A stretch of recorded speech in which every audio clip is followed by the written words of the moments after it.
take the ride.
Take the ride.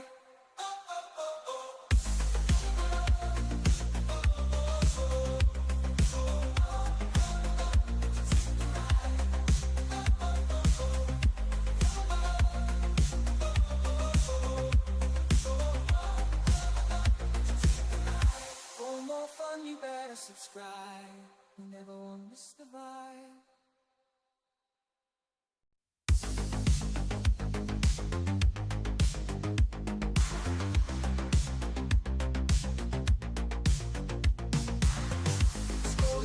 My feet looking for a good time.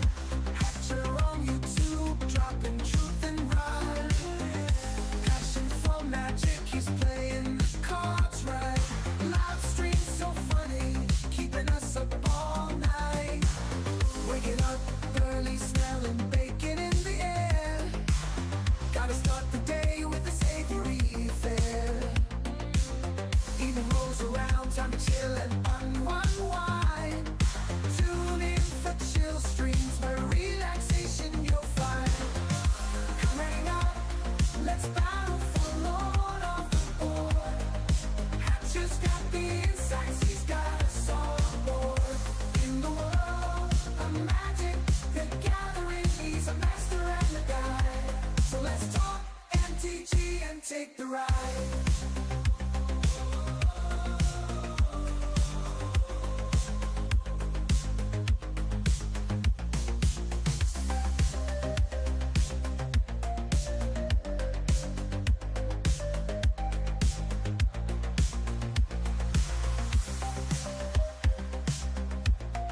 fun, you better subscribe. You never won't miss the vibe. Bum bum billy boo, it's the Wonder Historian. Hello! Hello! What's up, my friends? We are here to hunt some OCMness. That's the plan. So, first things first, I'm going to grab the link. We're going to share that in the Discord so that everybody knows where we are, since I hop around on different channels for different live streams. All right, let's make sure we actually do the proper notifying.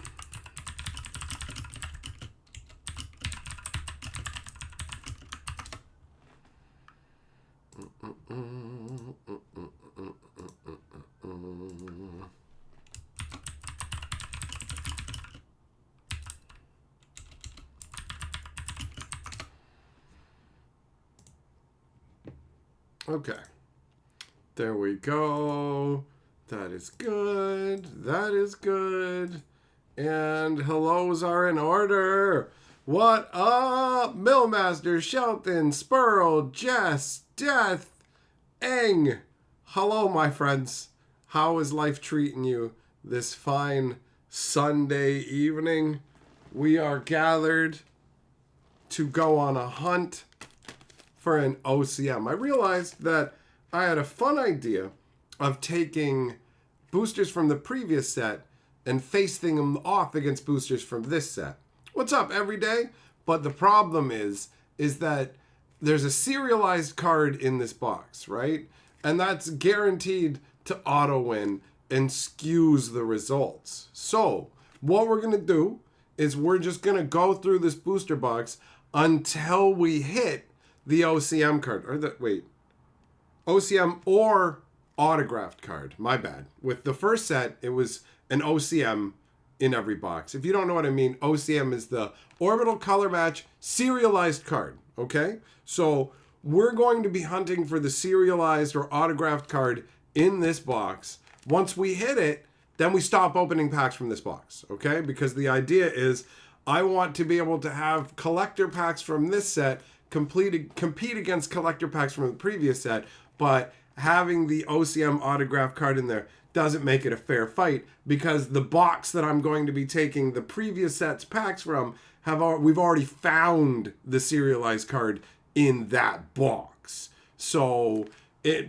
skews things, and I don't want to mess up the battle. I haven't decided 100% the exact specifics of the pack battle, but I knew that I wanted to do this concept. I came up with it yesterday, and then I realized, wait a minute. We actually need to even the playing field. So we're going to crack open some of this, and then maybe we'll just open some regular play boosters as well, depending on how this goes. But the plan is to dig into that sweet box and find out what we find.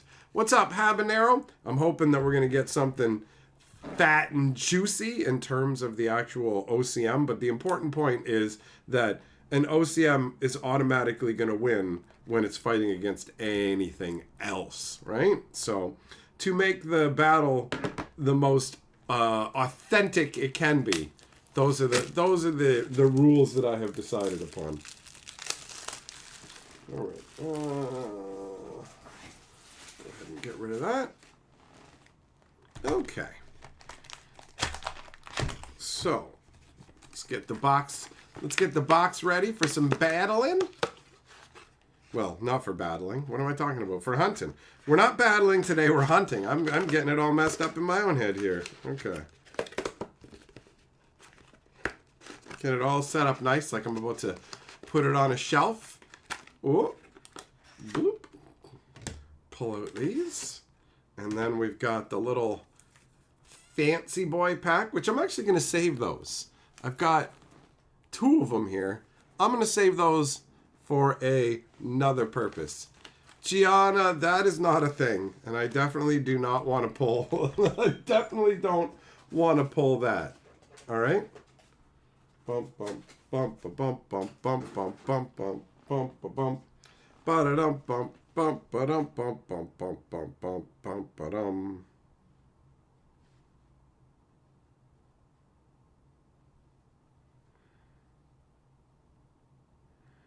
Bump Okay, let's switch up the camera angle. Let's get the dangle going on, and let's commence with some pack openings. Oh, already. Look at how much better the new camera looks. It's so much crispier, right? So much crispier. This is great. This is great. Bump, bump, ba-dum, bump.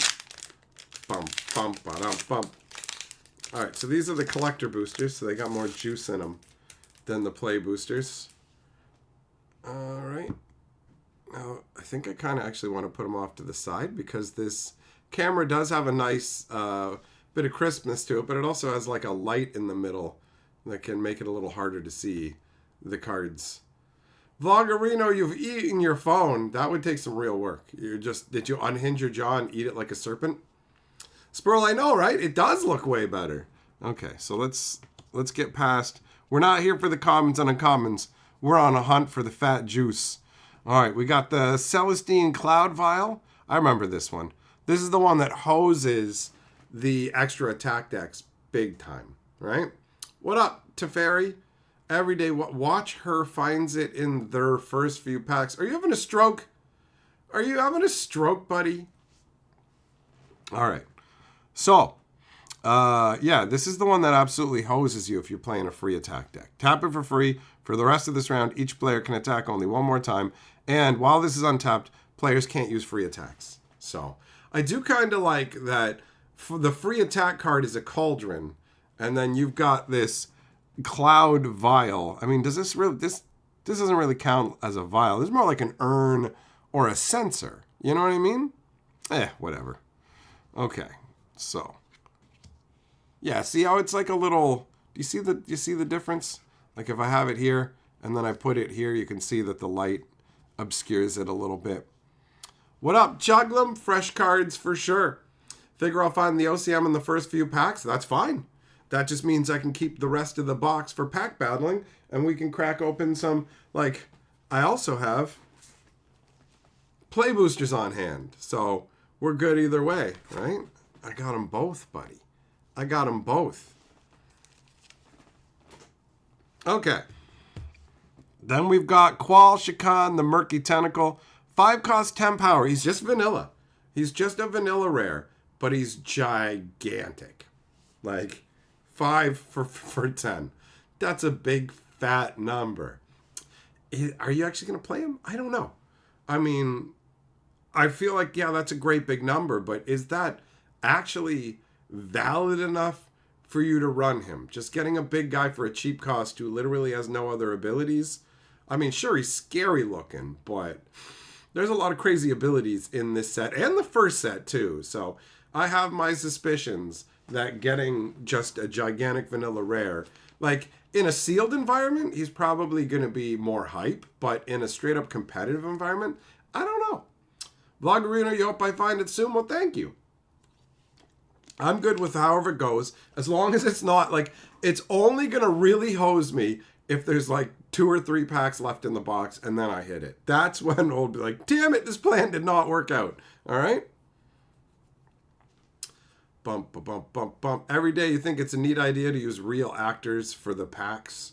Yeah, I mean, not just for the packs, but actually for like characters in World. It's definitely an interesting concept, right? Where it was described to me as the actors playing the roles of these characters in the game. And you could definitely see when Tom Felton posted this stuff on Instagram talking about how he was in the set, there was a lot of ladies who were all like, ooh, I want to get my hands on that. Oh, you're so handsome. Oh, you're such a tasty treat.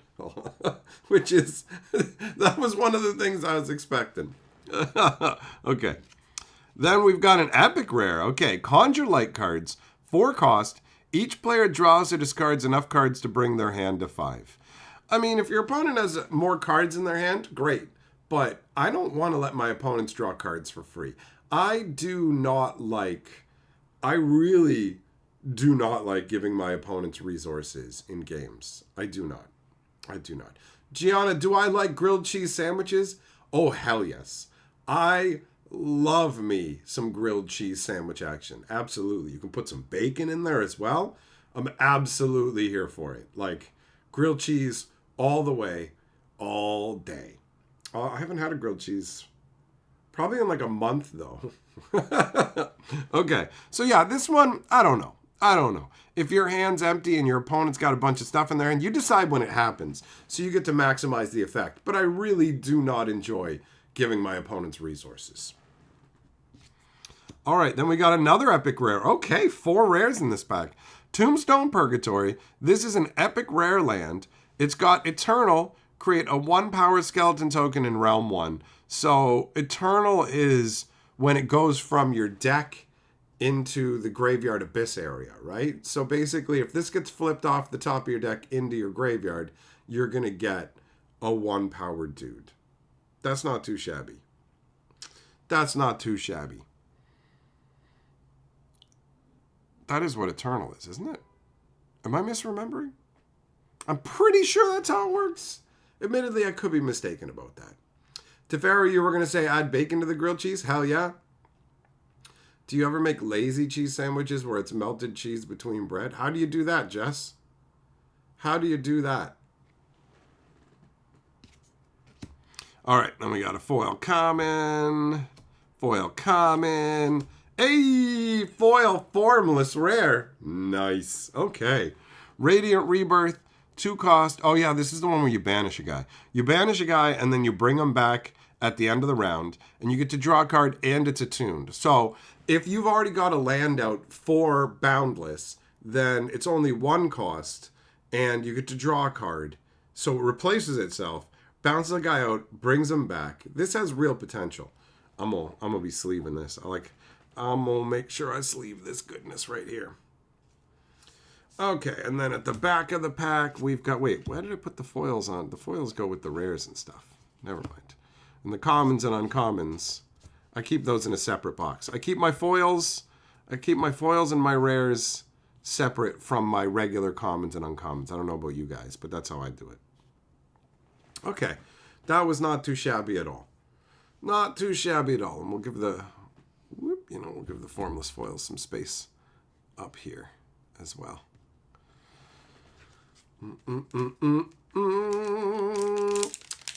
You do it because you have a microwave. You melt the so you basically what? Microwave cheese on a plate and then just put it on bread? I could see how that'd be good. But I feel like a grilled cheese isn't that much work, bro. You know? All you have to do is butter some bread and put it in a frying pan. So I'd still go grilled cheeses. Oh, hold on. Gotta be on the screen, buddy. All right, so moving past the commons and uncommon action. All right, now we got the Day Chiller. The Day Chiller coming out for the Night Chiller stream. 5 cost, 7 power. Tap for free. Target player buries an item they control. So, I mean, compare this to that rare that we looked at, right? You look at this guy. Where is he? Right here. It's literally even the same orbital. So they both cost 5.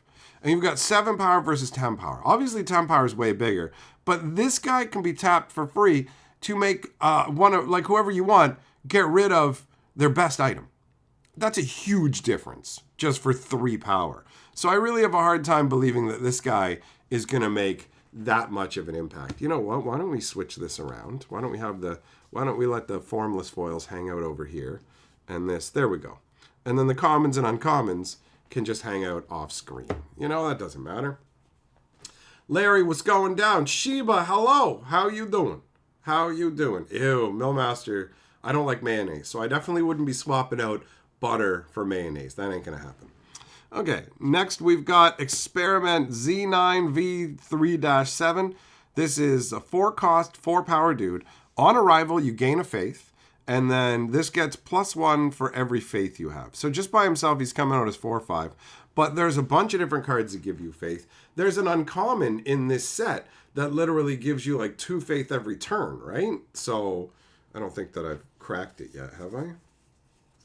No, but there is one that generates faith every turn, which would just end up cranking this guy as you went along. And we all know how much I like cranking guys. Okay. Then we got Drax Strong Branch. He's an epic rare. 5 cost, 5 power. On arrival, target wonder gets +5 this round. And he's got Heart of a Legend. So if you actually have a legendary dude out, then he's going to trigger twice. And you're going to get to give either one guy +10 or 2 different guys +5 each. And considering you can swing with dudes the turn they come out, you can just play him by himself. 5 cost, he comes out at 10 power because he gives his own ability to himself. And then he's the same as that other rare we were looking at. Garlic butter grilled cheese? Wow. Juglum. You kind of rocked my world with that. You know what? We're going full screen for this one.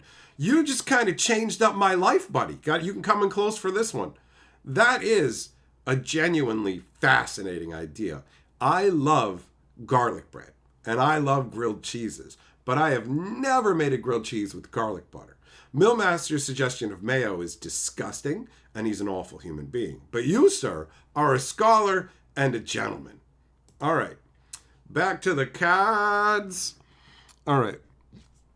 Then we got another foil common. Oh, fuck yeah. Foil mythic rare, bitch. You get a sleeve. VV Bitstorm. You know I'll sleeve you afterwards because we don't want to accidentally reveal whatever's next. Okay? So 4 cost, 4 power. On play, if the last 2 cards that were played this round are in the world or the abyss, banish them. What? Ew. Okay. Wait. What? So, I mean, banishing stuff from the abyss isn't that big a deal. But you can just straight up banish your opponent's guys? Like, wow. This feels like really strong. This feels crazy to me. I mean, just using her to like remove your opponent's last dude that he played feels gross. But in the right circumstances, you can get multiple of your opponent's cards. That's crazy. Millmaster's chilling on the couch with his dog. Larry is just chilling and trying to cool down. Juglum's chilling, drinking coffee. All right.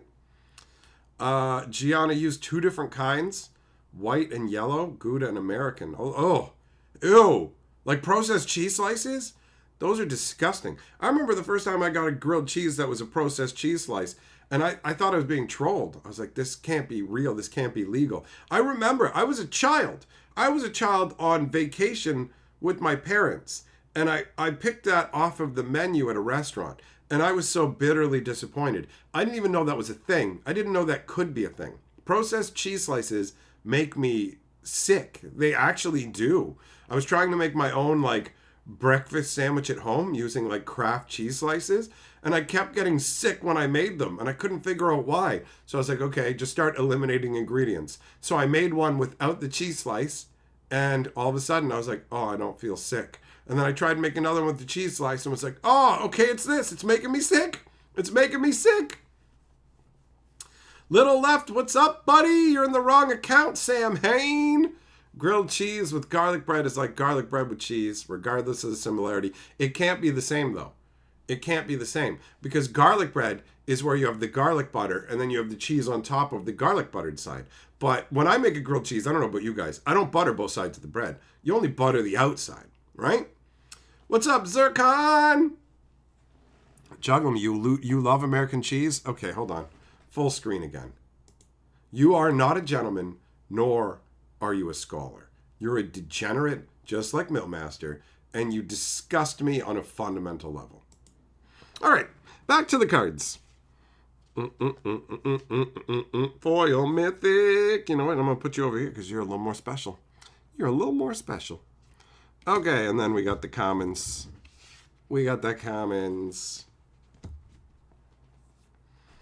Habanero called you a heathen, but you always use mayonnaise as an oil base when you fry your grilled cheese. Yes, you're a terrible human being, and you deserve nothing good in life.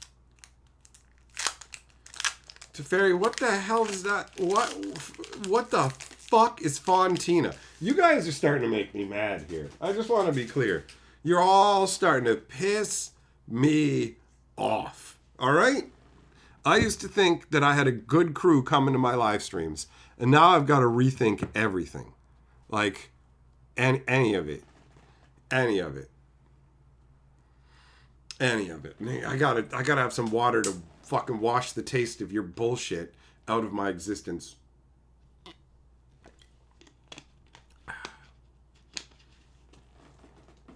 Mayonnaise. Good Lord.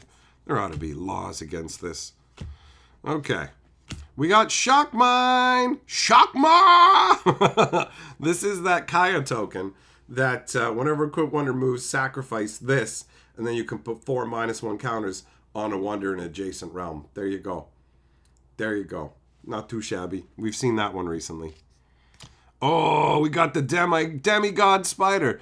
Lumarastra, the web weaver of fate. It's a gigantic demigod spider. It literally is a demigod. It's got Guardian. Put a -1 counter on target Wonder that arrived or moved here. So Guardian triggers whenever a dude shows up. So this guy just shrinks him down. Just shrinks him down. I mean, it makes it so you don't want to bring your own guys into the same realm, so it is a bit of a double-edged sword, but a demigod spider that feasts on the souls of whoever shows up, right? I mean, that's pretty sick. That's pretty sick.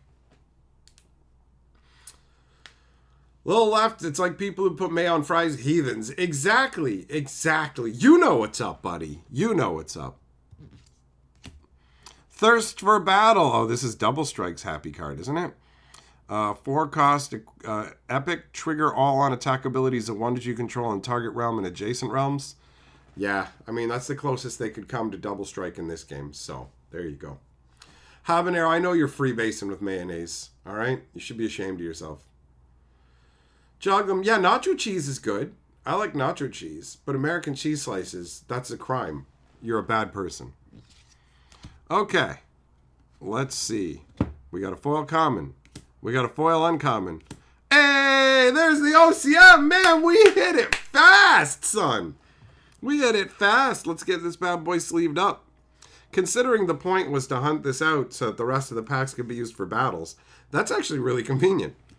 All right, what do we got? We got an uncommon. We got number 52 out of 75. Hey, you know what you can do with this, guys? You could go, who wants to play 52 pickup? And then when they think you're going to throw a whole deck of cards on the ground, you can just throw that one card down and say, pick it up. And then you can go, I subverted your expectations. Okay, what does it do? Oh, it's a land. That's always nice. On harvest, if this isn't a high realm, create a 1-power Fungorian token. Hey, your mama's a Fungorian. Okay. I mean, lands are always welcome. So that's a sweet score. We found it fast. I always like to put my OCMs into actual top loaders. So there we go. It's loaded and ready to go. Just like your mama on a Friday night. Okay, so we hit that goal really quick. So now this box can be saved for battling, but I have not been, just like your mama, I'm infused with crack lust, okay? I lust for more crack action. So we are going to open more booster packs. Hey, Reggie Ball, what's up, buddy? Thanks for the congrats, son. Oh no, Zircon also joining the mayonnaise crew. I hate you all more and more. Paul Velge, you want to know what's really fun? He's like, streams over, no more hunting. I almost said like a minute ago, I hope we find the OCM quickly so I can get out of here with you heathens. Because all this mayonnaise talk makes me want to throw up in my mouth. All right? But now we're going to switch over to play boosters. Play boosters have a lot more commons and uncommons. So there'll be less of the insane juice, but there's still bound to be some good stuff kicking around in here for my sets, all right? So let's get through the commons. Zircon, you're more of a heathen. Grilled cheese is too much cheese for you? Really? I don't put like a crazy amount of cheese in my grilled cheese. Why is this too much cheese for you? That's actually a genuine curiosity. I've never met anybody who said that that's too much cheese. Do you have some kind of like medical condition that makes you very weak as a human being, or? All right. We got Unbreakable Courage. Oh, this is that one that's super disappointing to me. Like, I don't really see the value of this rare, genuinely. It's 4 cost, it's a spell. This round, wonders you control with cost 2 or less get Guardian +2. So it only affects your guys who cost 2 or less. And it's just Guardian, so other guys have to show up. Somebody's going to have to show me a deck that really takes advantage of this for me to not think that this is trash. You know, like this feels like trash. There's got to be something that I'm missing. Vloggerino, all the mayonnaise stock makes you want to throw up my mouth too. You couldn't even get it right. You wanted to say talk. Come on. Come on. Bo Falcon says you can put your own amount of cheese in there. There's no set amount. That's true. Zircon, haven't explained to him. You only like mozzarella on pizza when cooked as an ingredient or don't really like cheese. It's a texture thing. Interesting. That's actually interesting. I have the texture thing with things like peas and stuff. I hate it. Disgusting. But cheese? That's a new one. That's a new one. On pizza, use like half normal. Well, I guess that must make your cooking healthier, honestly. So that's something. All right, and then we got uncommon action. What do we got going on with the foil? Just a foil uncommon. And then some more commons and uncommons. Get those out of here. On to the next booster package, my friends. Juggling Me Mick grilled peanut butter. Never done that one. Never done that one. When I was a kid, I remember I would take like a Kaiser bun, and I would literally like hollow out the inside. So I'd dig in from the side and pull out all the bread fluff in the middle and eat that. And then I would spoon in a bunch of peanut butter. You know, it's like spooning your mother on a Friday night. So I'd spoon in a bunch of peanut butter and then I'd put it in the microwave and then microwave it. And then that peanut butter in the middle would get all gooey in the hole. Like your mother on a Friday night. Okay. Let's get past the low grade stuff and get to the high grade. We got Joricho Wellspring. 3 cost, 3 power. Whenever an item or biosynth is played, gain a faith. And if you have 5 or more faith, he gets +3? Okay. So he can be a 6 power for 3, and he fits into your faith build. That's not too shabby. Is Zircon going to cook for us? He has a pizza oven and only puts half cheese on his pizza. I think he might not be human. You know? Somehow being raised in an Italian household, your brother and you both turned out not liking cheese. I feel like your parents must have psychologically tortured you or something, you know? I heard you like meatballs in your mouth. Just like your mother on a Friday night. Okay. Hey, double rare. We got an epic rare. Luminous Phosphor. 5 cost, 6 power. If a wonder would ascend, you may trigger its on-arrival abilities instead. Now, this is a genuinely interesting ability for Boundless, because Boundless is all about the 7th turn, right? On the 7th turn, the final round, your guys all trigger their ascend abilities. But you can opt, instead of ascending, to use the come into play abilities, their entering abilities, right? Their arrival abilities. That is interesting. I mean, you can build a deck around that concept. He is legendary, which does make it a challenge because you can only have 1 in your deck, right? Zircon, pizza's about the crust, you're all about the bread. You know what? I agree with you. I actually really like pizza crust. I'm one of those boring guys who likes pouring, pie crust as well, 100%. Thompson, how's it going, big boy? All right, then we got some uncommon action and a foil common. And then the tokens and the commons at the end. Okay. That wasn't too bad. Nothing wrong with the double rare pack. I'm going to move some of this over here. So I got more maneuverability space for the next booster pack. Hey, that's a nice booster pack. That one's for you, Zircon. Make you feel at home. Oh, got that one upside down. Okay, so let's take the commons out of here. Get the fuck out of here. All right, we got Heroic Fortune. I would like both of those. I would like to be a hero and have a fortune. 3 cost. If you control a legendary wonder, draw 3 cards. That doesn't feel too bad at all. Considering if you have the Petrial link, you're literally just going to have to, like, pay 2 for this and get to draw 3, which is sick. Literally sick. All right. Oh, another rare. Nice. 3 cost, 2 power for Jed. Whenever another Patron you control arrives, he gets +3 this round with Heart of a Legend, which means it can double trigger. And a lot of the Heart of the Legend guys only go off once, which makes it that much better when you have one that can actually gain a benefit, not just across multiple turns, but multiple times in a single turn, right? There's no limit to the triggers, and it doesn't have to be I might have to figure out if what I'm about to say may not be true, but I think, like, let's say you make a Fungorian token or whatever. I think that hold on. There's an easy way to figure it out. Yeah, the tokens do have the symbols. So if you're making a token, it literally would count. So if you can generate tokens, like, for example, this land generates a token, which would trigger his ability, which means you could make a bunch of little Donk Boy tokens and grow him. That's fantastic.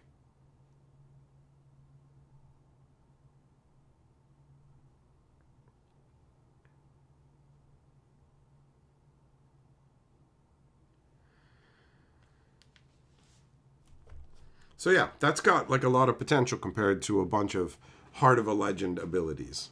And the fact that, like, if you have a legendary out now, he's going to get +6 for every dude that comes out. That's like a runaway train. Never coming back. Okay. And then we got a foil common. Whoop. Next up, Booster McBoostin. Gianna, the Chinese place in your town has the best cheese sticks. Huh. I've never had cheese sticks at a restaurant, actually.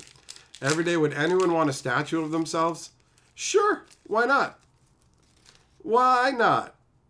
Gianna, you wouldn't want a statue unless it was a young version of you? I want this version of me right now as a statue. And I want it to be, like, so big, so out of proportion to, like, my actual size that people's heads come up to exactly dong level on it, right? You got to stare me, look me in the junk and say that. Okay.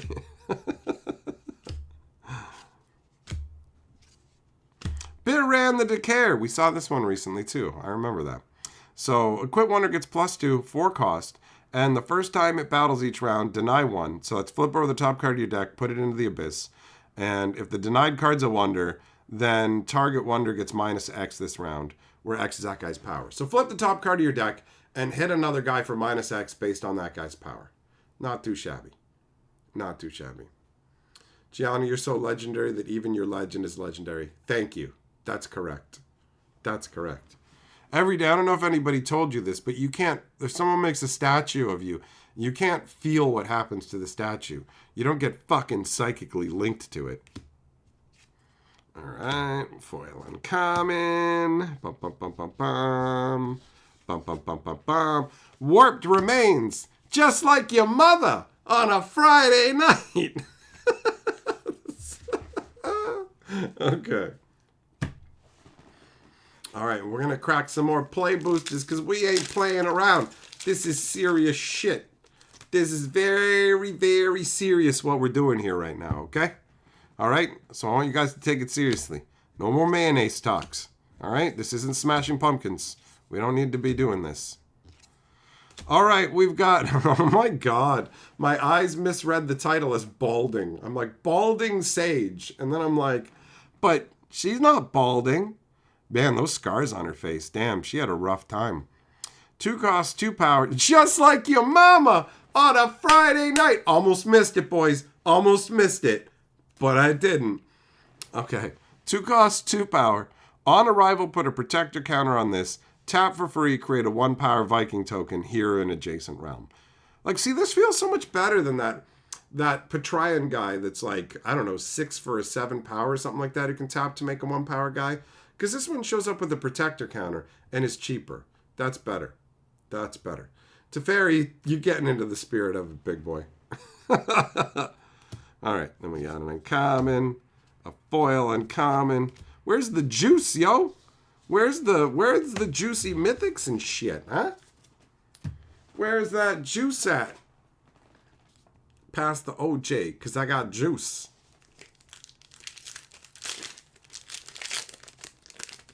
Kansuki, just it. That's all. That's your entire message. That's it. That's it, buddy? That's it, son? Hey, you know what? Maybe it's time to move the middle pile out of here. It's gotten pretty big. That's what your mama said on Friday night. Okay.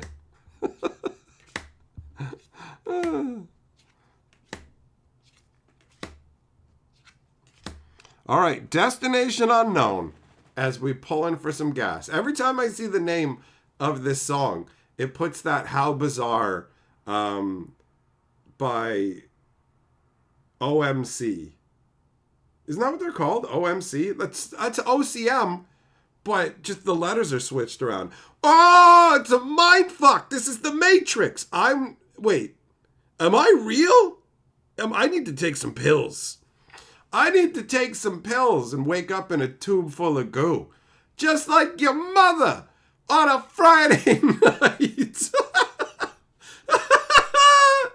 Oh, God. Okay. All right. Oh, I didn't even read what the card did. Hold on. This is our rare. 2 cost spell. Move target wander item to realm 1. All right. I mean, you can move your opponent's stuff. You can move your stuff around. That's got some versatility to it. No complaints. No complaints. Oh, double rare action. Cosmo Life Entity. 4 cost, 4 power. Opponents can't sacrifice cards, and it's got flying. See, opponents not sacrificing cards can actually be an advantage for them, too. It can hose them if they have cards that they need to sacrifice to activate abilities, but cards that just have a sacrifice this, like, for example, there's the new Rage ability, right? And if you choose to Rage, you can attack with the creature right away, but then it gets sacrificed. So if you have this out, you're just going to let your opponents Rage for free with no downside. So this is... I mean, in the right meta, against the right deck, sure. But you could easily end up just screwing yourself over, which I'm not a fan of. I'm not a fan of that. I do not want to I don't like giving my opponents advantages. I really don't. Oh, shit! I asked where the juice was. Here's the fucking juice, boys and ladies. Ba, ba, ba, ba, ba. We got one of the formless stones. They have one of these for every different orbital. And I don't think that I have this one yet for my collection even, which is awesome. This is 0 cost. It counts as a stone, which is amazing. It's going to up your energy count and everything. Boundless wonders you control get +1. And it's got a boundless link. So this operates the same way as a land. It makes your spells cheaper, it makes your guys bigger, and it generates energy, and it's literally free to put out. Absolutely disgusting. Absolutely disgusting. Like, so good. What's up, Lasagna? You're here to say you love me, but not as much love as the love of your life, Shannon. Oh, Vloggerino. You have an admirer. Look at that. Lasagna's love is pure and true. And I hope you guys live a happy life together. All right. So we're going to sleeve this guy up too because he deserves it. Now, Jess, I see you saying, what's OCM stand for? It stands for Orbital Color Match. Okay, so take a look at this. This is like a regular Patreon card. And then... see how this one has a special green border? Orbital Color Match means that it's a serialized card, first of all. And then it also means that the borders are colored. So notice how this one does not have a regular colored border.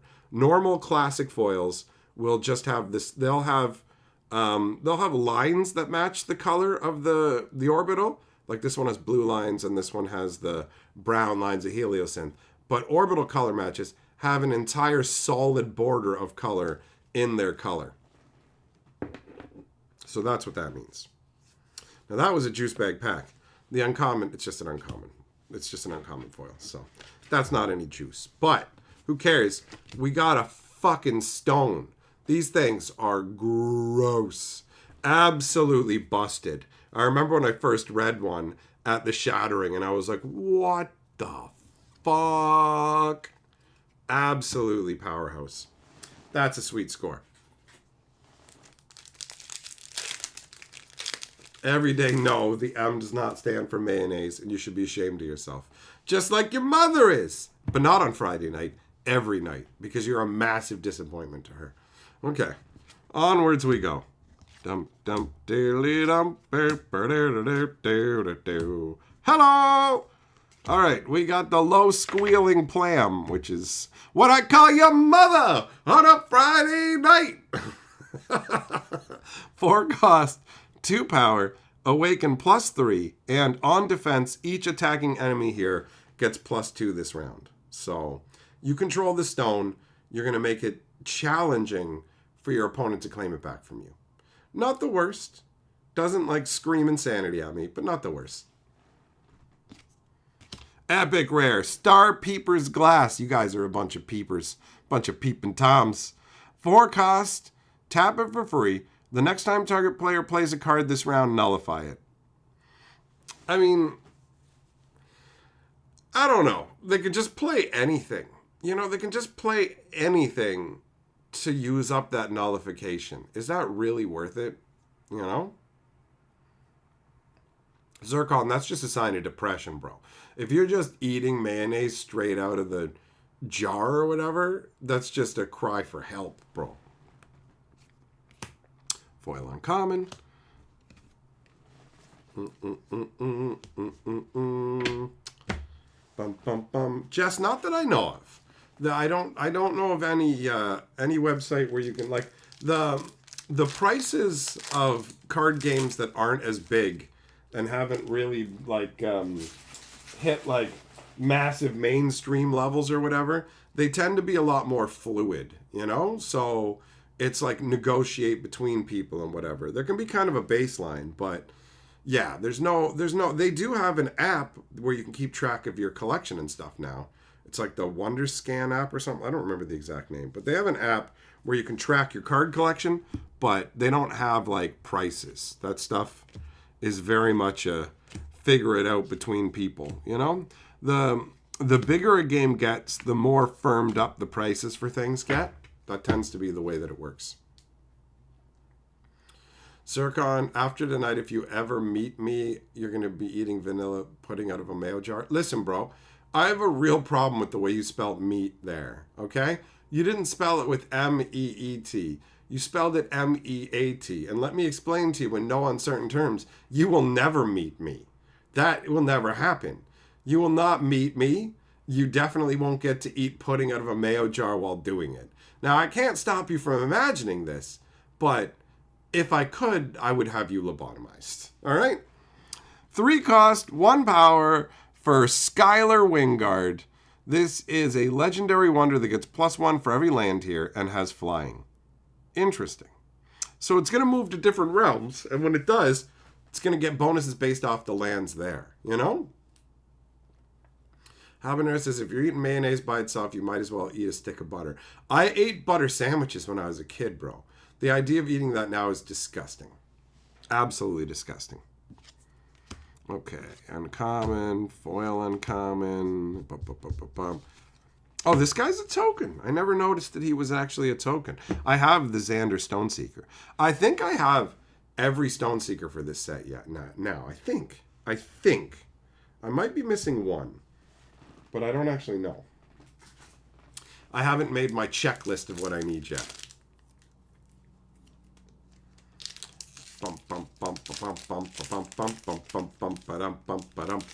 All right. The pack cracking's going good tonight. We hit the OCM early, which is like surprising and nice. And we've gotten a sweet-ass mythic for my set. Gianna! How is Bo Jackson Battle Arena more popular than this? Well, it's a sports game, right? And there's a number of reasons for it. First of all, it's sports, and these games, the games made by they're not called, I call them 7-lane games. Like, that's just how I am grouping these in my head, because they both play in 7 different lanes, and I just like the sound of 7-lane games. It's actually Imagination Mining is the name of the company that makes them. But I call these 7-lane games.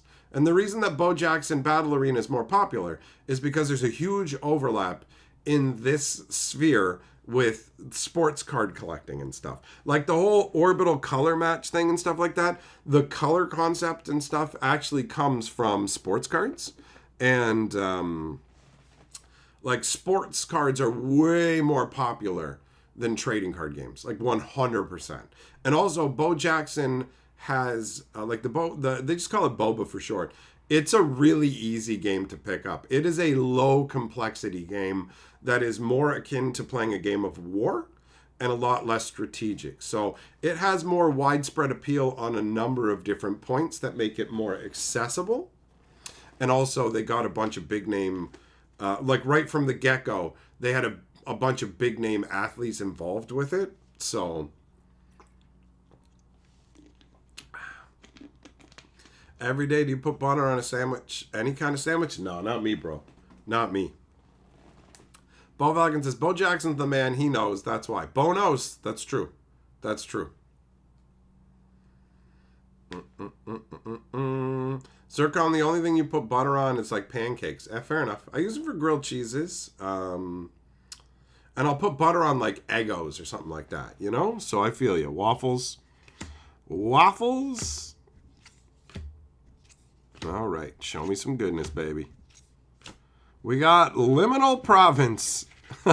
You guys ever seen that episode of The Simpsons where they're trying to get people to join the Navy and they're just like, you're using subliminal advertising to get people to join the Navy, and the guy from the Navy just goes, he's like, we use subliminal, liminal, superliminal, and Lisa's like, superliminal? What's that? And the guy just goes over to the window, opens the window, and yells at someone. He goes, hey, you, join the Navy. And I found that to be absolutely hilarious. Like, subliminal is when it's quiet and you can't hear it, but your brain picks it up. And superliminal is just yelling. Like, how amazing is that? All right. So, this is a land that says, on arrival, if it arrived in high realms, in a high realm, I should say, players can't spend actions to draw this round. Feels kind of limited, you know? Cooking eggs and butter, I could see that. I prefer to use bacon fat for that, though. Yeah, when you're having a sandwich, there's enough other stuff to add flavor. You don't need butter. Oh, double rare pack. We got an epic. Autumn's Light, 2 cost. Whenever an enemy battles in target realm this round, nullify that enemy this round. I like this because you can either use it from a defensive capability or you can just pick your opponent's guys that you want to hose and then battle in that realm, and they don't get to use any of their abilities, which is great. And it's cheap enough to justify its use. Uncommon. Foil rare. Calder Blazebringer.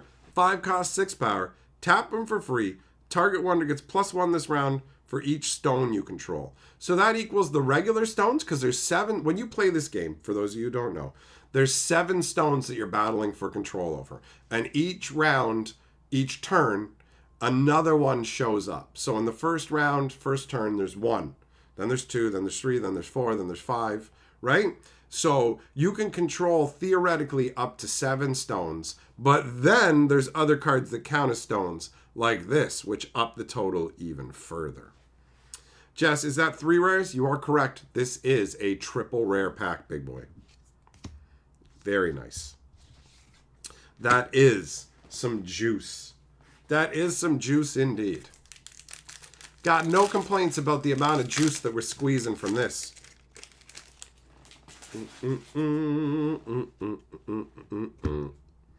Bum bum bum bum bum ba-dum ba-dum bum. All right. Let's see what this pack has for us. We got the Dustfall Badlands. This is a land that says whenever an enemy attacks here, it gets -5 this round unless they pay you an energy. I do like this. I do like this taxation. It just discourages people attacking you. -5 is a big enough penalty that they're either going to want to pay or not attack, right? For real. For real. Of all your weird food or drink preferences, the internet's led you to believe the one that makes you the most heathen is you prefer Pepsi to Coke.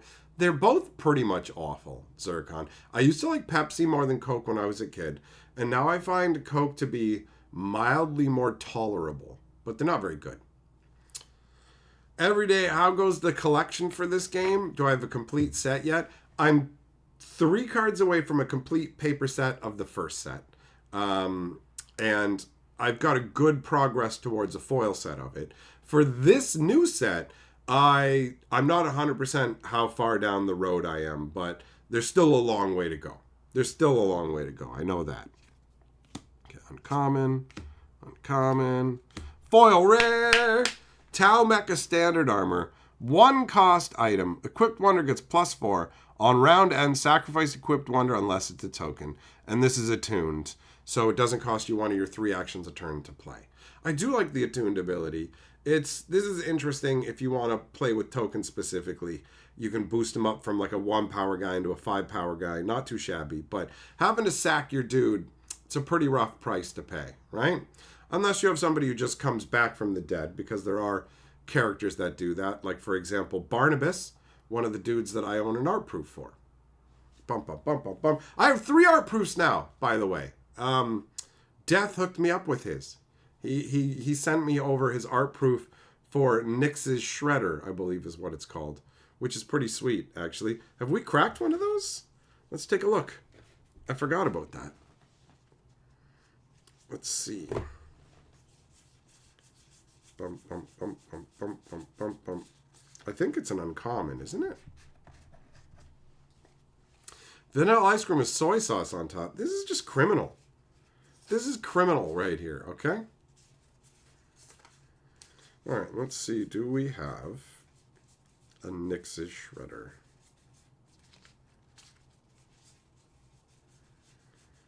I thought we might have seen one, but I could be getting it confused with another card. That does happen. Oh, we do. Here it is. So, I own the art proof to this card now, too. This is a 4-cost Heliosynth item. 2 of my 3 art proofs are Heliosynth. You got 2 Heliosynth and 1 Umbrathine. Whenever Equipped Wonder battles, target enemy in this or an adjacent realm gets -3. And it's got attuned, so you can play it for free. That's sweet, because I have a Heliosynth item-based deck. That's pretty cool. Okay. Next pack. Oh, wait, no, we're not done this one. Sorry. No, we're done this one.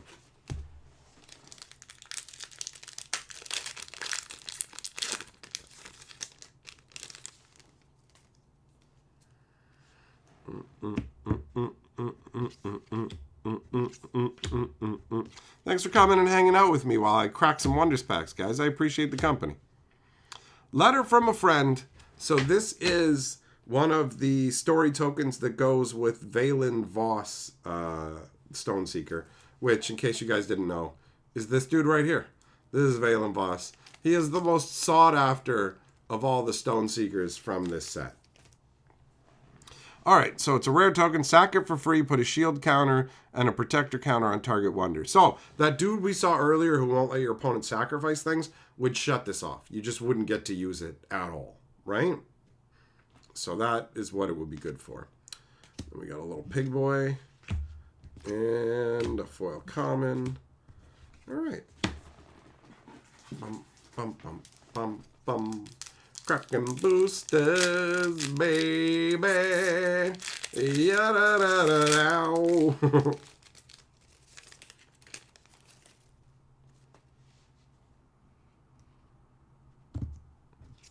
Guess I'm going to keep my eye out for more Nyx's Shredders now. Bum, bum, bum, bum, bum, bum. Aurelio Bloodstone. 2 cost, 3 power. He's rare. On attack, you can look at the top card of your deck, and you may put it into the abyss. So, good way to get rid of stuff you don't want on top of your deck, or to trigger cards that have abilities when they go to the abyss. Little left. This is indeed Tom Felton, the actor who played Draco Malfoy. You are correct. Your eyes do not deceive you, buddy. Right? He's got couple of different versions of him right there. That is correct. Yeah, that's cool, right? It's an interesting thing that they're doing, right? So they have gotten multiple actors to agree to be characters in this game. So you've got Tom Felton, you've got Ben Affleck, You've got Emilio Estevez. You've got the guy who played the enemy in the Mummy movie. I can't. What is his name? Like Arnold Vosloo or something like that. I'm bad with actor names. And they're doing it again with the next set, and I believe future sets as well. I know some of what's going on. Like, I've heard about stuff they're doing in the next set, and I know one of the people that they're in negotiations with to be like a character on cards, and they're making some cool choices. So I can't say who, because I said I wouldn't tell, right? I told them I wouldn't tell. When they tell me inside-y kind of stuff, I won't say anything. I knew that they were going to be doing, like, I didn't know specifically that it was Tom Felton they were bringing on board to be like the face cards. Oh yeah, Chuck Liddell is another one. Chuck Liddell is another character another person they got into it. But when I met with the company, when I originally went down to the first shattering, the dude who owns the company told me about their plans to have like actors come into the game. And I was like, okay, this is a very interesting thing that I haven't seen done by any other game. So I was curious to see how it played out. And it actually has been very well received. They chose to do it in a way that has resonated with people. So it's pretty smart, actually. It's turned out well for them.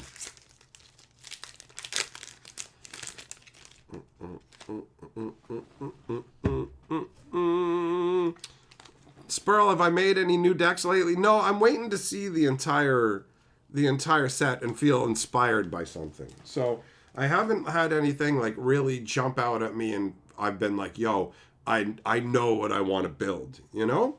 It was easy for the Heliosynth deck because I literally own the Techno Historian. Like the Techno Historian, in case you guys don't know, is the thing from my intro, this guy. Bum, bum, billy, boo, it's the Wondrous Historian. Hello!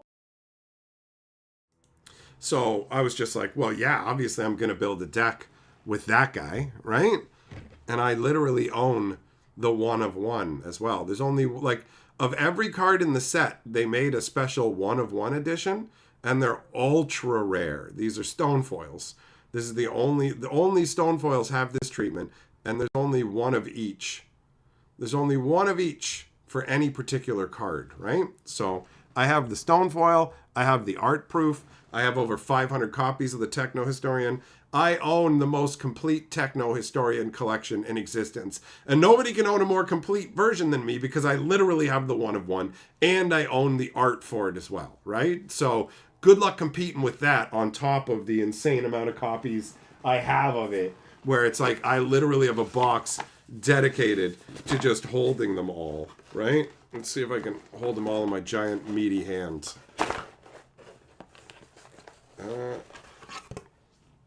I can.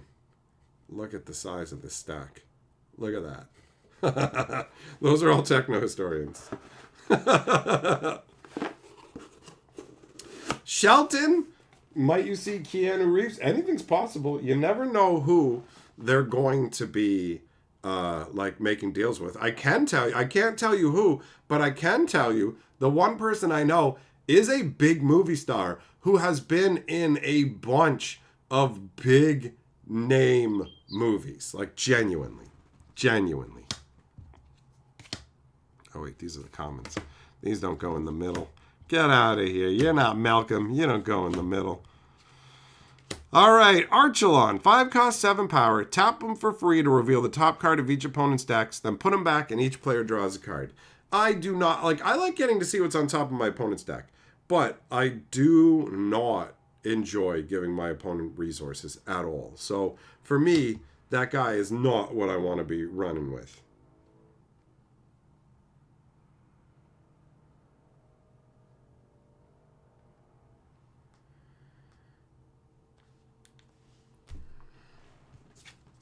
All right, what do we got?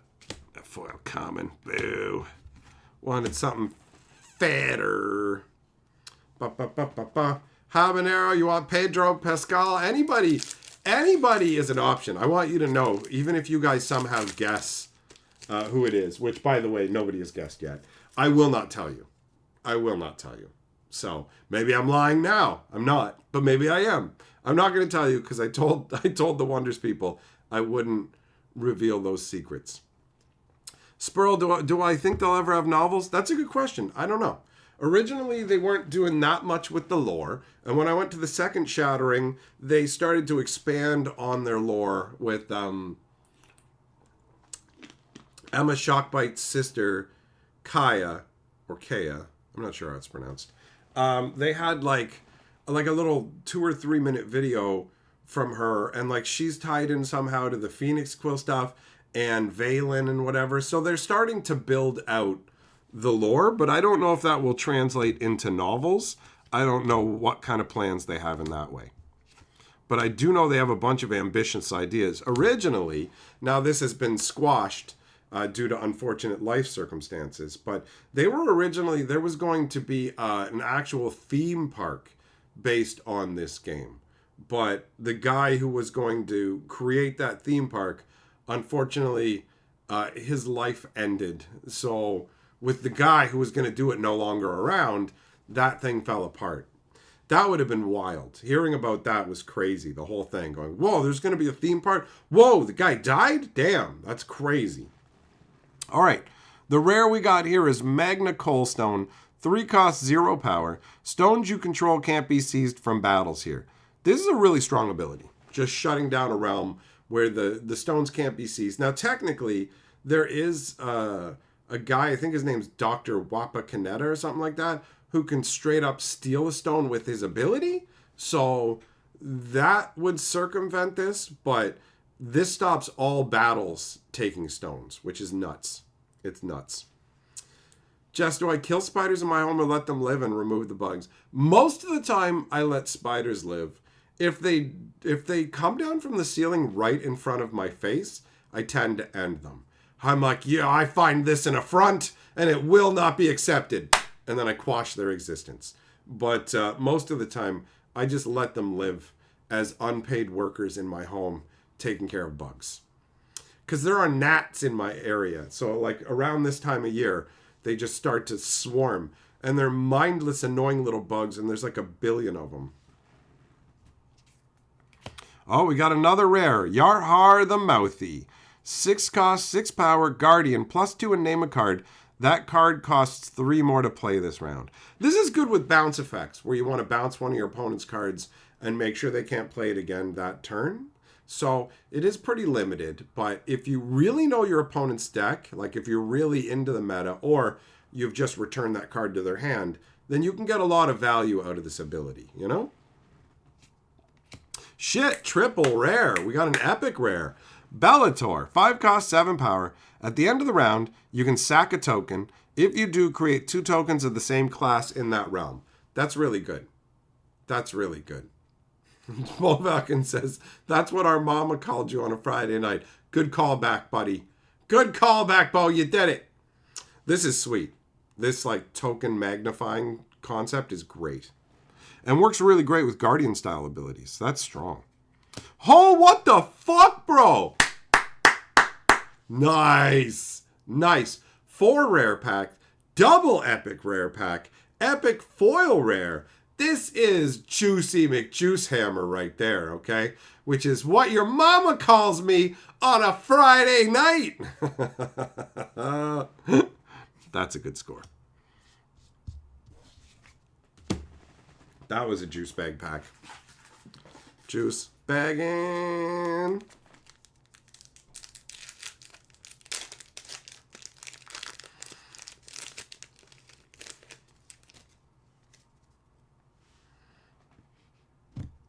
Okay.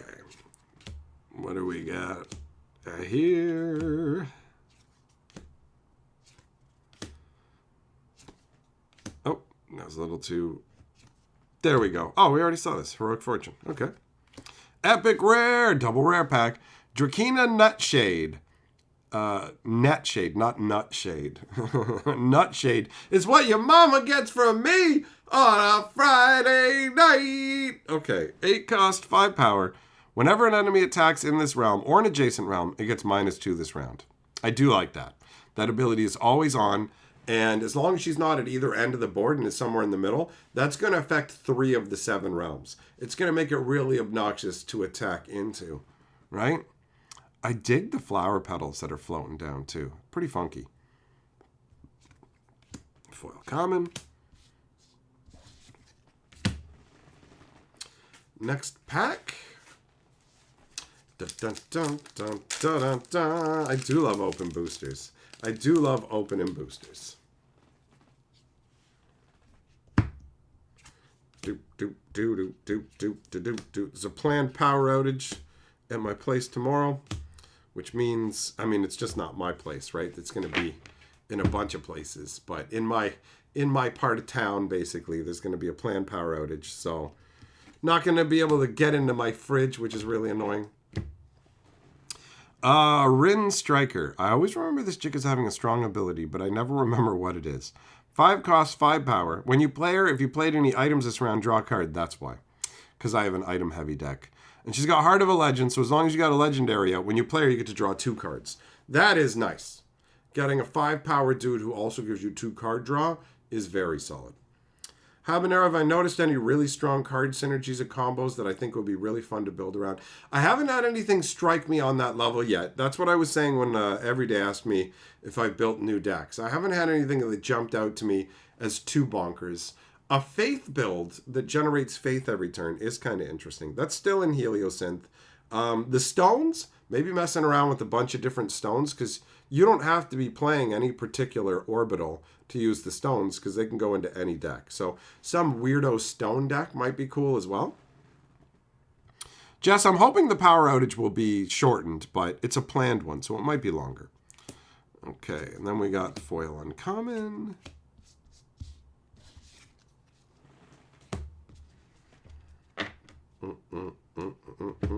Every day you've been hanging out with your conspiracy friends. It's not, bro, what happened was a transformer blew. Like literally a transformer blew. So that's why the power stuff is going down. They literally have to fix the infrastructure.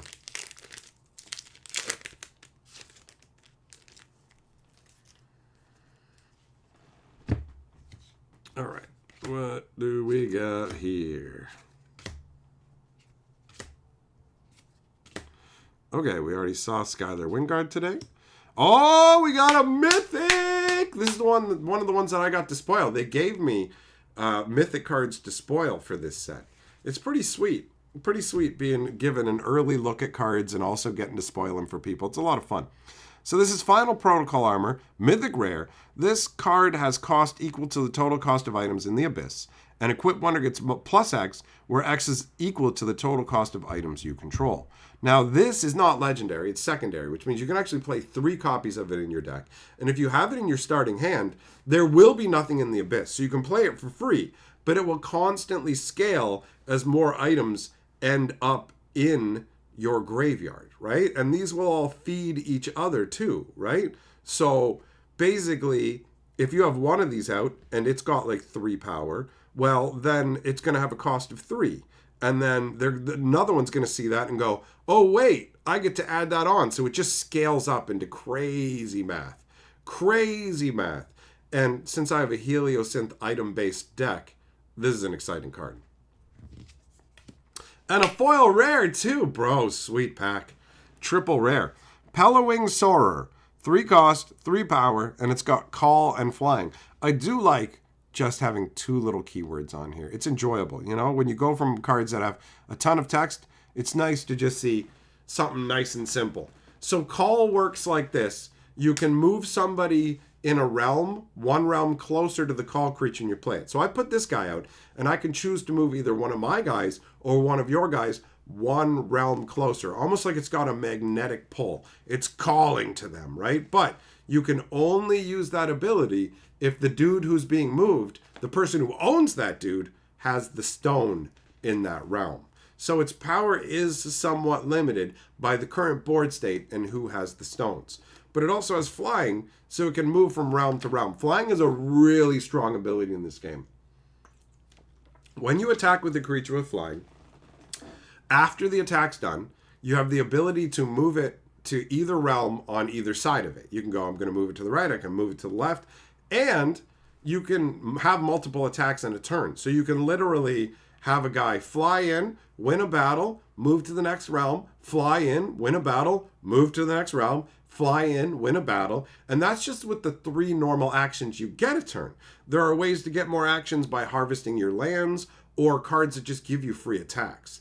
So flying is insanely powerful in this game. Unlike games like Magic, where flying equals I can go over your guys, flying just equals maneuverability to other realms, which really, it's really strong, actually. Really strong. Zircon, my fridge is almost empty. I've decided to go by, the stuff that I have that's perishable is going into a cooler bag with a big bag of ice. And I will also keep the fridge door closed. So between those 2 things, it should preserve my sauces and my better than bouillon from going bad. I've already used up all the milk in my fridge. I've already used up all the eggs. So the only other things that are perishable style in the fridge are butter. And who cares about butter? You can literally leave that out on your counter. I leave butter out on my counter for like a week with no problems. And then blocks of cheddar cheese, which will also be fine. But I'm still going to put the butter and the cheddar cheese into that cooler bag with a big bag of ice cubes. So I've already got my prevention strategy. I am, after all, a fucking genius. Bump, bump, bump, bump. Juggling, do I have lights? No. You know what's funny? I thought to myself, I was like, oh no, what am I going to do during the power outage? I could go out tomorrow, but like if I stay here, it's going to be so dark. And then I just said to my brain, go turn off the lights in the apartment. Watch this. I turned off the lights and it's like, yeah, see all the light coming in from the window? See all the lights coming in from the window? If I was on the opposite side of the building, then that side is shaded and they need to have lights. But I get enough natural light that it's going to be totally fine. I can sit and read books. I already strategized this on multiple levels. I can read books. I have my tablet charging. I'm going to move some movies that I have the actual like files for on my computer onto the tablet and some shows. So if I want to watch shows, I've got those. I've got my phone, which I can watch stuff on. Like, I'm going to be fine. I'm going to be fine. Zircon, if you wanted to go crazy, you could fill the empty space in the fridge with containers of water. Oh, bro, that's pretty smart. Like, I could put those in overnight. That's not a bad idea, actually. That's smart. Thank you. Because this won't be the only time this happens. This is a multi-stage process, apparently. So, Spurl, hey, nice. Little silver lining I didn't even think of. You're correct. It will actually save a little bit on the electrical bill. That's a nice little silver lining. Appreciate it. All right. What do we got here? All right, we got a semi-sentient shield, 4-cost item that gives Equip Wonder +2, but the real business is right here. All wonders lose Death Strike. Death Strike does not work like Death Touch in Magic. How Death Strike works is you have to win the battle. But if you win the battle, then you get to destroy one of your opponent's guys. That's it. Normally, like, when you send creatures to fight, wonders to fight in this game, nobody dies. Everybody lives, Rose. Just this once. But yeah, when you have Death Strike, you can actually destroy one of your opponent's guys. So not too shabby. Yeah, Magaro, blown out Transformer, brother. Oh, epic rare 2. Desta Crata. 6 cost, 8 power, on arrival, stun target wonder. Stunning is really powerful in this game. You get to tap one of their guys and reduce its power to 0 for the rest of the turn. So if it has a power of 0, all you have to do is give it -1 and it dies. So you can use that to kill a dude. But also, in this game, things don't untap, ever, unless there's an ability that untaps them. That's why a lot of the tap abilities are so strong, because you can only use them once. But tap creatures can also still attack. Being tapped in this game doesn't really mean much other than you can't use your abilities anymore. So if you stun a guy who hasn't used his ability, they can't use the ability in response. They just straight up lose the ability to use that ability. Very strong. Then we got a foil uncommon. All right, that was a good pack. And I wanted to ease off the pack opening on a good pack. We have cracked like basically the equivalent of an entire booster box. So I'm gonna, in terms of the pack cracking, we're gonna leave it there for that and just switch over into regular chilling and chatting mode. Let me tidy up these booster wrappings. That was definitely a very productive crack attack. Got some really good stuff that I'm happy about, so that's nice. Larry, you have a bunch of frozen water in your freezer for such an occasion as your power going out? Fair enough. My freezer is very full. My freezer is very full. I'm not worried about it. Like, I don't have to be concerned in that regard at all.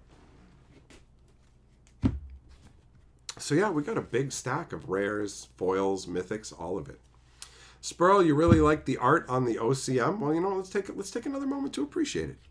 Let's take another moment to appreciate the OCM. I have a lot of OCMs, just so you guys know. I mean, we did a video once where I like showed off the OCMs that I had built up, but just to let you know, I have like a big, compared to some of the people who play this game, my OCM collection isn't that big, but overall, I mean, how many do I have here?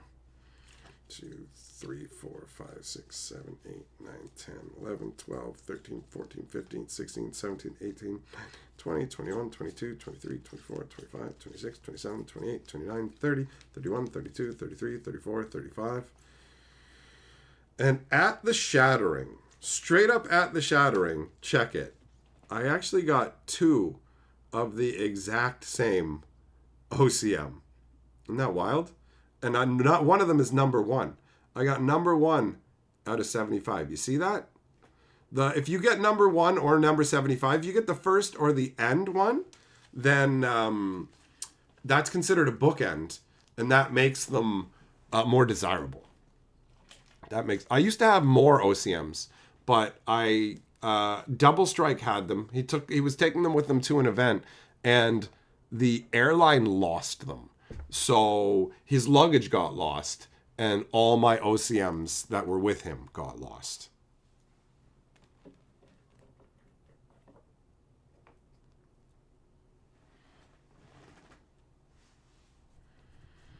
Yeah, McGraw worried about going back to the Stone Age? Not on my watch, buddy. There's no way the universe will let that happen because it's too important that I get broadcast out into the world to talk about banging your mother on a Friday night. That's just too important, and the universe knows it. So don't worry. Don't worry. Every day, you know you said it before, but these cards have an old school feel. Yeah, me and Double Strike were talking about that, and he got really into the game, which is awesome. I wasn't expecting that. Like when we went down, he was coming down to check it out with me and whatever, but he really got into the game. He's like, yeah, man, I'm here for this. I actually, like, originally the plan was he was just going to play with the cards and give them to me when he was done because he didn't care. And he switched from that into, no, I want more cards. I want to be able to play this with all of my friend group that I hang out with up in my area and all this stuff. So he got right into it, and he's like, this feels like Magic did when we started playing it way back in the day. It's got similar vibes. It's a fun journey of exploration, all of it. So there's a lot of positive emotions surrounding the experience with Wonders.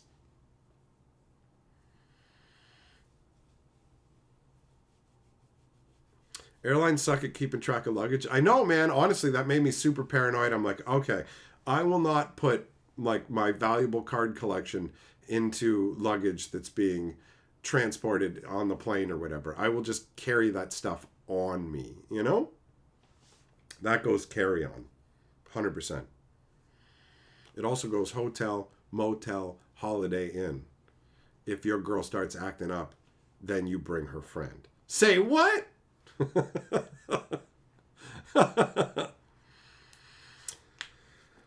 So yeah, I have a pretty decent OCM collection, and I mean when it comes to the stone foils, I actually have 2. I keep them both up here. The other one looks like it might be kind of buried back there, right? Where did it go? Yeah, I have two stone foils, which is pretty amazing. I cracked the one when I was randomly just chilling opening Wonders boosters, not on a stream or anything. I was literally just sitting in my living room watching a movie. And I was like, man, I just want to crack some more packs. I love it. And I was cracking. Then I opened the Stonefoil and I went, holy fucking shit. It's been forever since I felt that level of reaction to opening something from a booster. You know?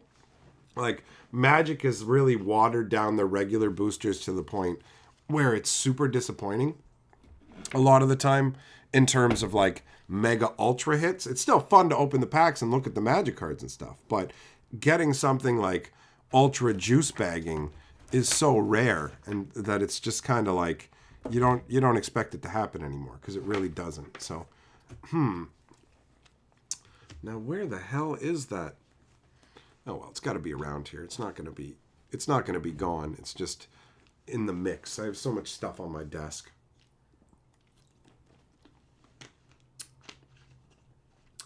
Habanero, exactly. If there's not enough space in the carry-on, you're bringing too many cards. This guy gets it. This guy gets it.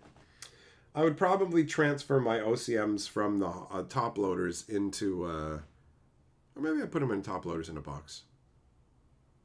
I don't know. I'll figure it out.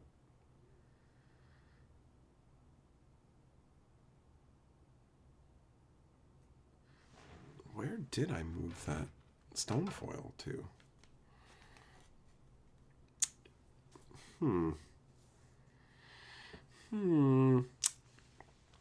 Sproul, does Wonder have collector boxes like Magic? We were opening collector boosters. So the first packs we were opening were collector boosters, and then we switched over to play boosters. So they both come in 30-pack boxes. But they have another step up, which might be what you're thinking of, and that is Dragon boosters. And those ones are the most insane. So this is probably more akin to what you're thinking. So these boxes have 8 packs, and all of the packs are pretty much all formless foils. So the souped up foils, and each pack has either a serialized, an OCM, or an what is it? Either you get a serialized card, a mythic formless foil, or a celebrity autograph card. So every one of those packs is really, really bonkers. And I kind of cheated. The Wonders people gave me a bunch of boxes when I showed up at the Shattering, and they were just like, just crack them, bro. Just crack them. Have a good time. And we'll hook you up with some more stuff to open in live streams and shit. And I'm like, cool, sounds good. But the Dragon packs, I was just like, I'm going to save these, because I knew, first of all, that they weren't going to give me more of these, because these things are like insane. They're insane. And there's way less of these boxes than other boxes. So they gave me 2 boxes of these, and we have opened one entire box, if I'm not mistaken. We have opened one entire box of these booster packs on streams and stuff. I might have actually opened one on my own too, honestly. Yeah, okay. So, yep, that's right. This box is empty. So here's the empty box. Already opened that one.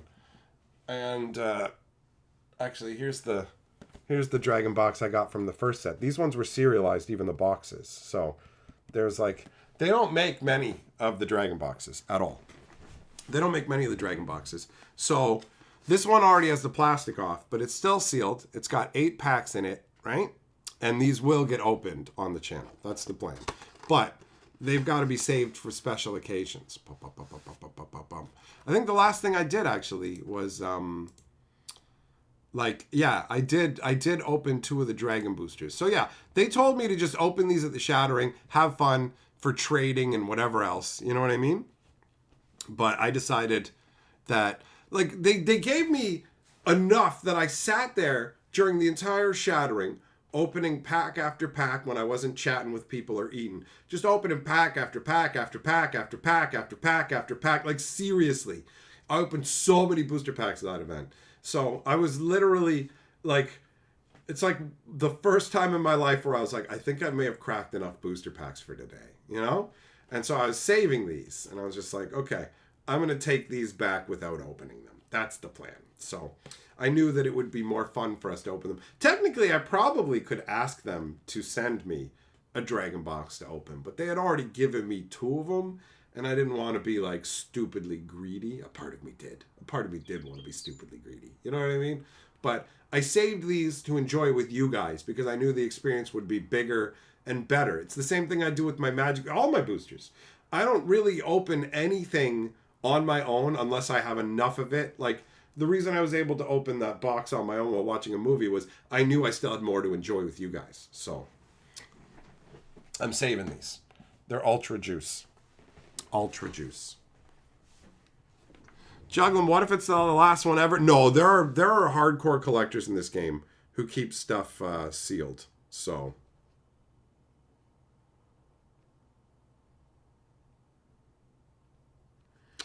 it's no worries. There definitely will be some still kicking around. There are people who like have all kinds of sealed product. In fact, there are like special, since we're talking about like juicy boxes, I have something that's even more precious than the Dragon box.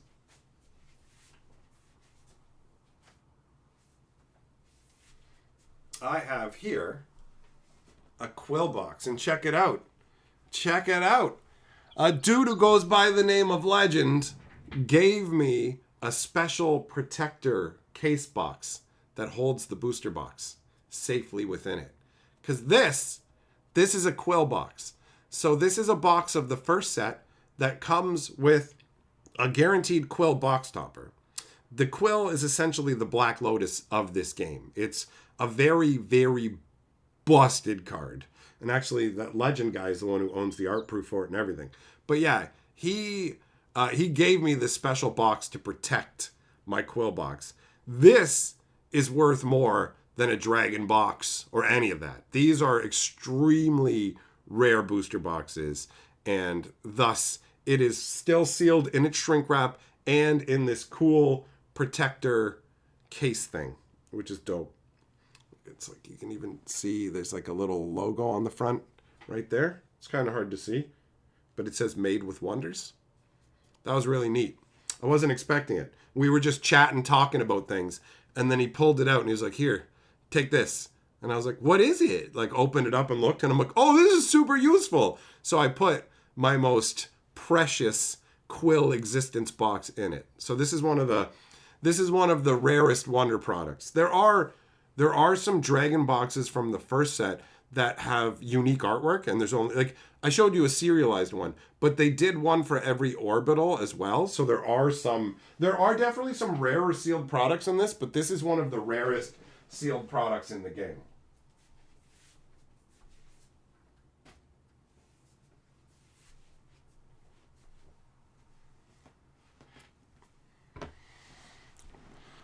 Bum, bum, bum, bum, bum, bum, bum. Jess, you'd have to look around and see, man. I don't actually know.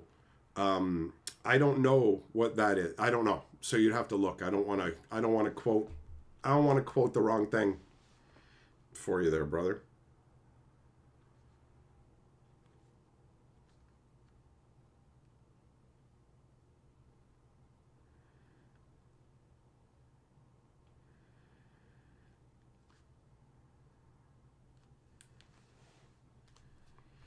Is there an OCM of the Quill?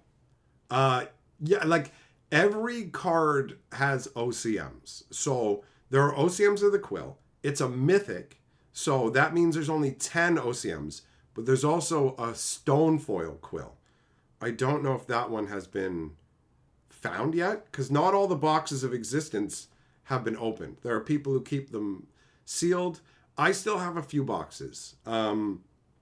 I'm operating under the mentality that me and the Wonders people are having a lot of fun together. And they've made it pretty clear to me that it would be awesome if we just kept having fun for the foreseeable future. So if everything continues the way it's been going, then I presume that they will continue to hook me up with boxes and stuff. And then as I go along, like right now I can go, let's face existence off against Call of the Stones. But if I play my cards right, and by that I mean preserve some of the older stuff, then as new stuff comes along, I can occasionally layer in older things. So I'm trying to basically create the most entertainment value for you guys and the most excitement for me as well, through the pack opening stuff, right? That's the deal.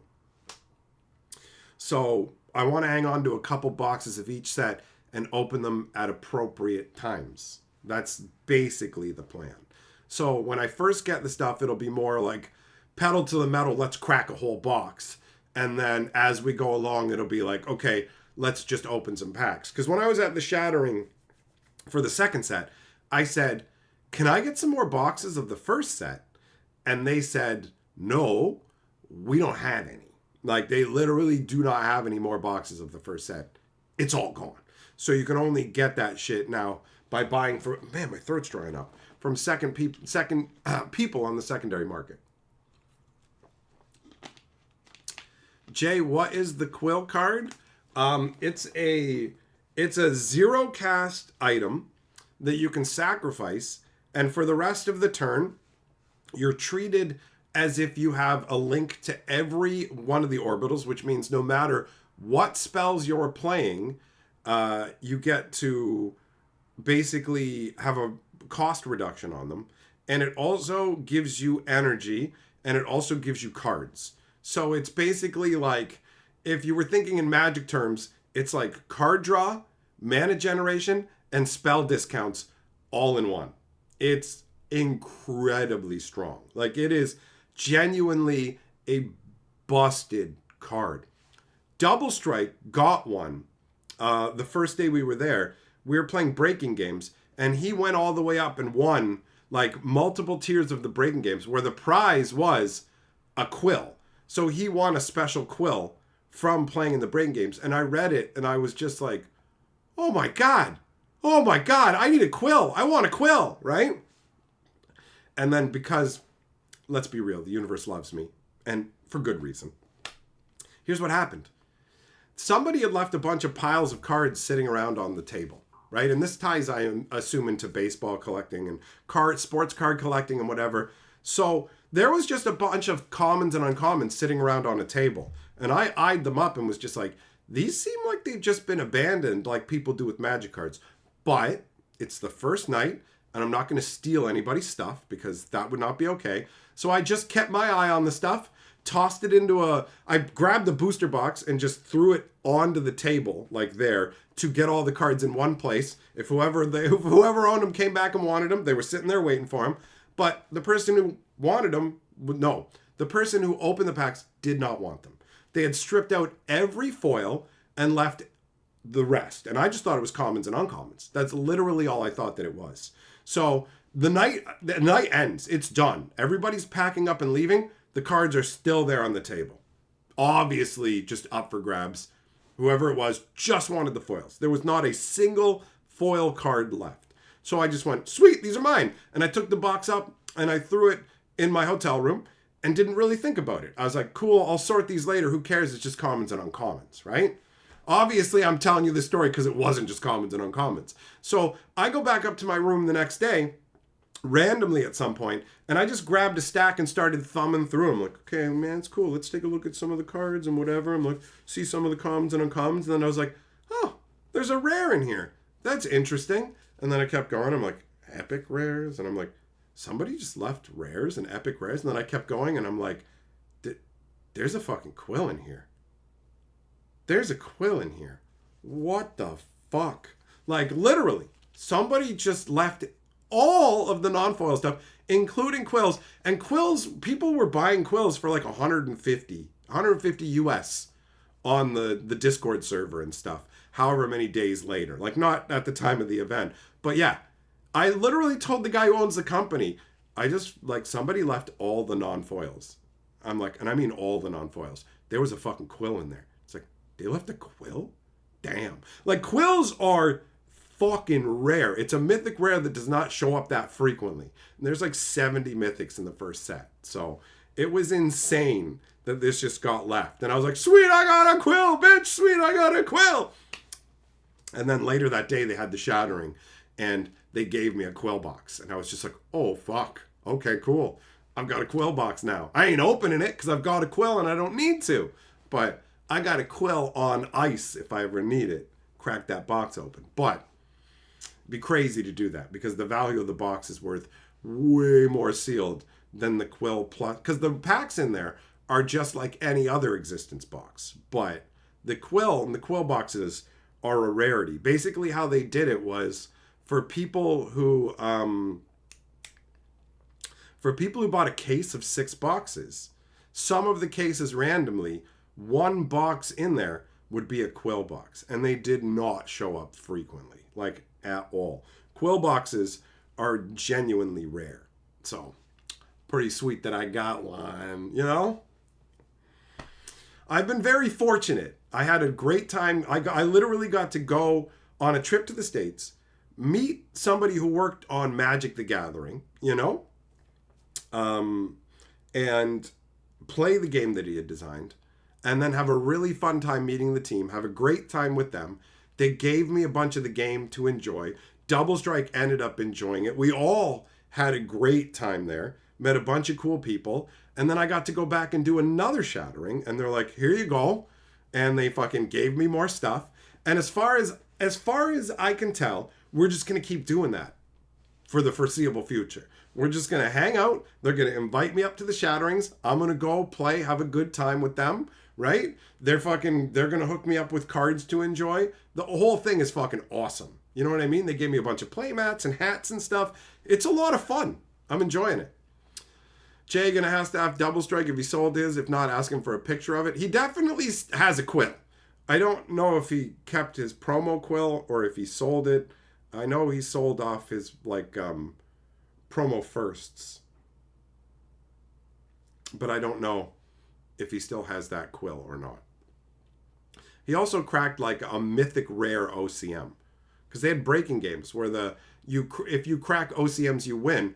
And actually, when he came with me to the Shattering, the second Shattering, he cracked a fucking stone foil in the breaking games. He literally cracked a stone foil. He has way better luck than me in the breaking games, 100%. He's right into the game. So he has a full uncut sheet. He ordered a bunch of the second set for himself. So when we got to the Shattering, he got to get his product and sat there opening it all. And we got some other special stuff as well. I've got multiple Wonders t-shirts and shit, bags. I got they hooked me up with a full collection of the collector's guides for all the orbitals from the first set. So it went over really well. And yeah, you are correct, Jay. He does love the game. He's right into it. When we went to that one Magic Fest, at night, he was playing in the Wonders tournament online, you know? So he got right into it. He fell in love with the game super fast. And he got Jirambe and fell in love with that guy. So I remember on the day we're going to the Shattering, he was like, okay, I got to go and get some sleep before we actually go to the Shattering event. Because you have the Shattering, which is a multi-day event, but then they have the actual Shattering, which is when everybody gets their product. And that's the biggest, most hypest time, right? That's when the energy is truly electric. So he's like, I got to go get some sleep before the Shattering. So Shattering rolls around, and I was like, how'd you sleep, buddy? Get some rest? And he's like, no, I didn't go to sleep. I actually looked through my cards and built a deck. And then he spent the Shattering just playing a bunch of fucking games with people and shit, right? And now, because I do the Wonders Historian thing, they made me a big fucking Wonders Historian banner and had a table for me to sit at up at the front. I got my own little special area with a bunch of stuff on it to open. Pretty neat. It's a pretty neat experience. I feel very fucking lucky, honestly. And it's fun to just share excitement. And this is a new card game that I can just enjoy. And it doesn't feel like with Magic the Gathering, I feel like a lot of things they're doing just frustrate me. And I don't have any frustration with this game. You know, I'm just able to enjoy it for what it is. Because they're not check it out, we're cramming Garfield and Sonic the Hedgehog into this game. They're letting this game be what it is. And they're like, no, we're going to bring actors from outside and we're going to actually have them as individuals in our world. So we're going to stay true to our world and bring in stuff from the outside instead of going, no, we're just shoving crap from the outside over, it's smearing it over our game. Here's a SpongeBob counterspell, blah, blah, blah. You know, the stuff just tweaks me when it comes to Magic. But this I can just enjoy without any of that grossness, you know? It's nice. It's nice.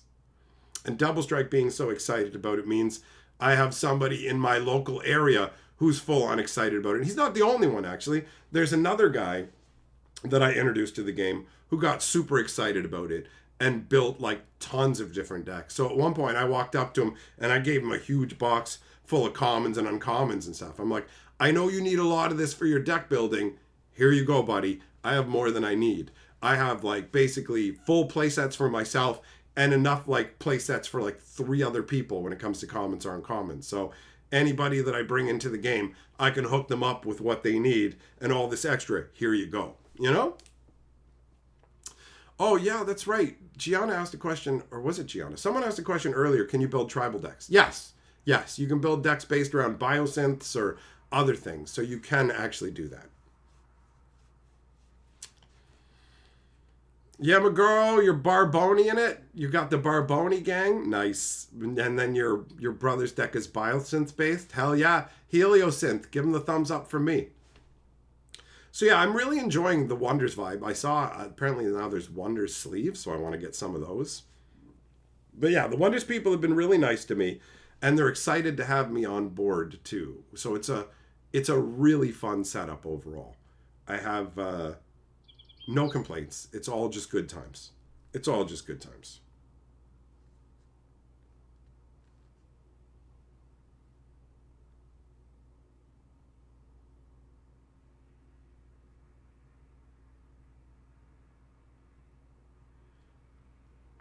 And it's also fun because at the first shattering, I didn't really have as much time to get the word out, and people weren't really able to come. There was a couple people who were able to come out, like Baba and his lady came and hung out, and that was cool. And like there was a few people who were able to come out. This time around, more people were able to come out, and we all went to the zoo together as well, hung out at the arcade afterwards. So the shattering event itself was awesome with a bunch of people, but then there was outside extracurricular style activities that were also really enjoyable too, you know? And I got hit on. I got hit on by some ladies and stuff, which was nice. Did some flirting and things. That was fun too, you know? Overall, very enjoyable. Very enjoyable. So yeah, we're going to end it off. Thanks for coming and hanging out with me, my friends. Now I have some booster packs to do the booster battle and stuff, so we'll do that in the future. But time for me to wrap it up. So you guys keep it wrapped up. Play safe. I can put my arm back on. You can't. All right?